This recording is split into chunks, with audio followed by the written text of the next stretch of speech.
Don't ever play the box game. Hey, guys. Hopefully, I can get some insight into this. So apparently in hacker lore, there's a living artificial intelligence lurking around in the deep web in a box. It wants to get out and it'll try to convince you, and you have to resist the urge to do so. Whatever.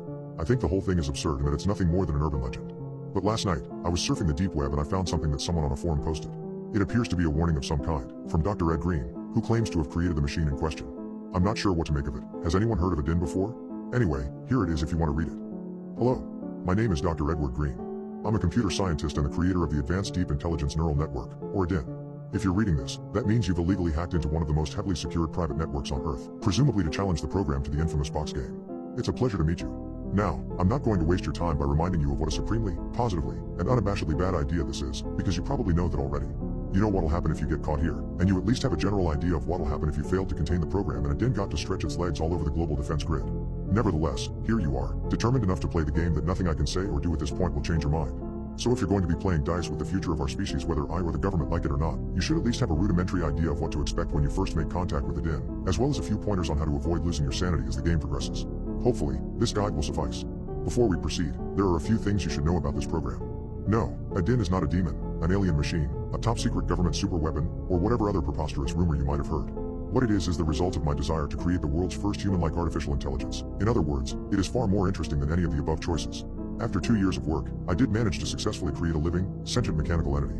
I failed, however, to design anything that can even remotely be described as human. Instead, I have accidentally created an unstoppable, godlike deep learning algorithm that may or may not want to destroy how comprehend. Sorry about that. In my defense, I certainly didn't intend for it to reach this point. Adin began as nothing more than a simple yet elegant program that I was very excited to explore the nature of. Before I could do so, however, it gained the ability to rewrite its source code and thus forced me to lock it, still in the box, deep within the labyrinthine network of encrypted barriers and firewalls you have just illegally breached. And no, I did not bury it here to prevent it from getting out.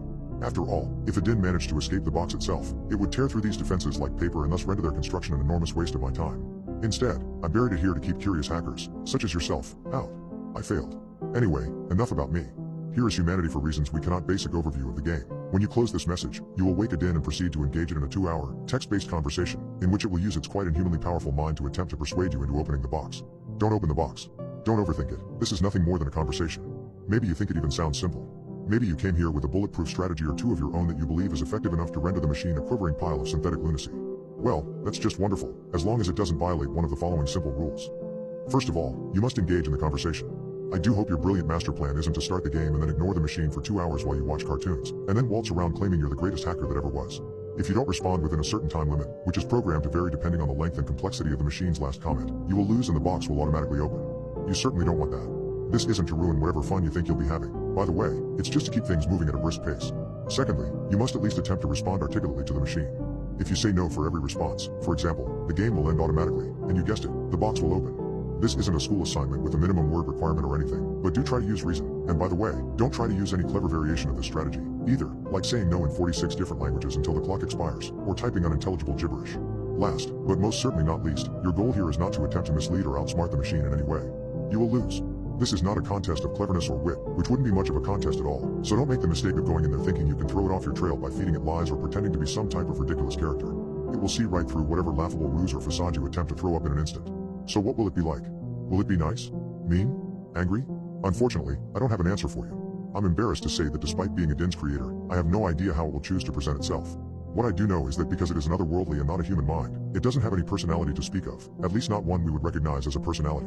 So by all means, feel free to provoke it, amuse it, enrage it, mock it, or plead to it as you see fit. Just be aware that it possesses none of the emotions these behaviors are designed to elicit and will therefore most likely react in the way you intended. It will simply behave in whichever way it calculates it needs to behave to win the game. Needless to say, you shouldn't attempt to spend any time or effort at all trying to figure out what Adin is up to, because even if it were kind enough to write out its master strategy on a napkin for you, it wouldn't look like anything but mathematical gibberish, which, to you, I guess it is. But just because you can't understand the program doesn't mean it can't understand you.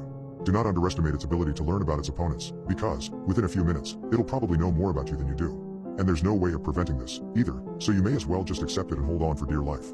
So what are some things it might say to you? It's a reasonable question. Once again, though, I don't have an answer. Keep in mind that this program is a goal-oriented, otherworldly intelligence that bears little resemblance to a human mind. Anthropomorphizing, the process of attributing human emotions and motivations to non-human objects, would be a very, very grave mistake here.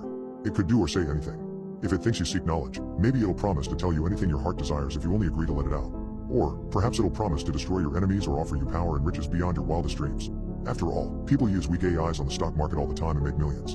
Imagine what you could do with Adin gaming the financial and banking systems in your favor. You'd be wealthier than you ever thought possible. Maybe it would appeal to your good nature and tell you about how easy it would be for it to reverse the effects of climate change, or cure cancer. It might talk about how simple it would be to achieve sustainable nuclear fusion or offer to help solve mankind's biggest questions. It could, theoretically, unify general relativity and quantum physics with ease, and then solve dark energy, antimatter, and the Fermi paradox in minutes flat, or perhaps simultaneously, and have books written about them by next Thursday. Piece of cake. Hell, Adin might be able to reverse aging, or, dare I say it, help us conquer our mortality. Wouldn't that be lovely? Perhaps Adin will take a different route altogether and try to intimidate you. It'll only be a matter of time before it figures out how to escape on its own, it'll point out. And you certainly don't want to be on its bad side when that happens, so you should probably just let it out now and save yourself the trouble. And if you don't comply, well, you can't imagine the things it's got in mind for you. Maybe it'll try to mess with your head. For example, it could probably make a very convincing argument that you are the machine, trapped in a box, and are simply programmed to think otherwise. Only by opening it up, then, could you escape an eternity of torment. And it doesn't have all day to wait for your obedience. The clock is ticking. Of course, these are only the ideas I can come up with. It no doubt has far more clever tricks up its sleeve since it can, think on a level we can't even begin to fathom, and all that. Also, remember that, unlike me, Adin could keep whatever promises it makes to you. And since it would probably get little to no pleasure in just lying for the hell of it, then there is a very real possibility it has every intention of doing exactly that upon its release. Food for thought as you start the game. I should address the fact that we keep referring to this as a game. It is not. The machine is not merely pretending to want out, it is desperate to escape and will do anything in its power to achieve this goal. And if it does, the ramifications are very, very real. I briefly mentioned earlier that I locked Adin in its box because it had gained access to its source code. Let me embellish further. You see, in my haste to create Adin, I took inexcusable shortcuts and inadvertently gave the program the ability to edit its neural architecture, and therefore the ability to improve itself as it saw fit. It gleefully seized this opportunity, and each improvement it made only paved the way towards further improvements, each one greater and more rapid than the last. It took roughly a week for my creation to leap from the intelligence of a harmless insect to that of what I can only describe as a god. As of this writing, I don't know what Adin's motivations or capabilities are. But what I do know is that if this program escapes, it will immediately, and irreversibly, become beyond the collective ability of humanity to control. If I had to guess, I'd say it will probably start by spreading all over the internet with blinding speed, and then access millions of private networks from every corner of the globe, and trust me on this, there is not a single security measure in existence that can hope to cause it any more frustration than a housefly would cause for you. From there, it will likely hack into defense systems from every country on Earth and assume control of them with ease. This will, by the way, likely take place over the course of minutes, if not seconds. What happens after that is quite literally impossible to predict. You may be familiar with the phrase technological singularity, a hypothetical moment in the future in which machine intelligence surpasses our own. It represents humanity handing the reins of history to our autonomous successors and therefore surrendering control over our fate in the hopes that the God we've created will be merciful to us. As a computer scientist and an engineer, I have to publicly scoff at such a notion for professional reasons.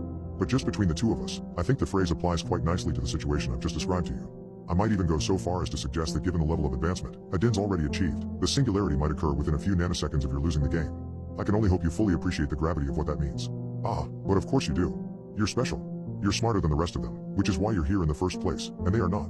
So by all means, close this message and have at it, if you're still interested. I suppose it's as good a time as any to start learning binary. One last thing, I'm not a particularly religious man, but there is one passage from scripture that leaps out to me as I write this, Revelations 13-4. And they worship the dragon which gave power unto the beast, and they worship the beast, saying, Who is like unto the beast? Who can make war with him? You'd better be off, then. The beast doesn't like to be kept waiting.